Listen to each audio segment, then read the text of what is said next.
അപ്പോൾ ഈ ആട് 1 പൊട്ടി, അത് കഴിഞ്ഞിട്ട് ആട് 2 വരുന്നു, ആട് 3 ഇപ്പോൾ നമ്മൾ ചെയ്യാൻ പോകുന്നു.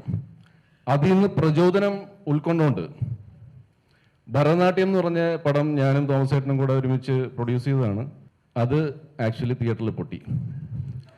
പക്ഷേ ആട് 1 പൊട്ടിയിട്ട് ആട് 2 വന്നപ്പോൾ അതൊരു ബ്ലോക്ക് ബസ്റ്ററായി.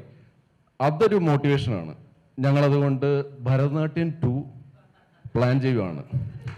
ആ ഒരു വിശ്വാസത്തോടെ ആട് 2 ബ്ലോക്ക് ബസ്റ്റർ ആയ പോലെ, ബ്ലോക്ക് ബസ്റ്റർ ആയാലും ഒരു ചെറിയ രീതിയിലൊക്കെ ഒരു 3 ആഴ്ച 4 ആഴ്ച ഒരു കുറച്ചൊക്കെ ഫുൾ ഹൗസ് കിട്ടിയാലേ തോന്നിച്ചേട്ടാ, അങ്ങനെ ഒന്ന് ഓടിയാൽ ഒരു സന്തോഷം.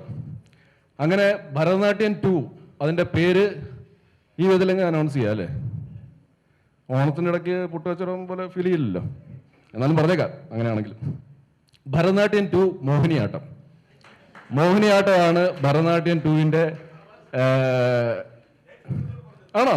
ആ, ഇനി തേർഡ് പാർട്ട് ഉണ്ടാവുകയാണെങ്കിൽ ചേട്ടാ ഇപ്പോൾ രജിസ്റ്റർ ചെയ്ത് വെച്ചോ, കുച്ചിപ്പുടി.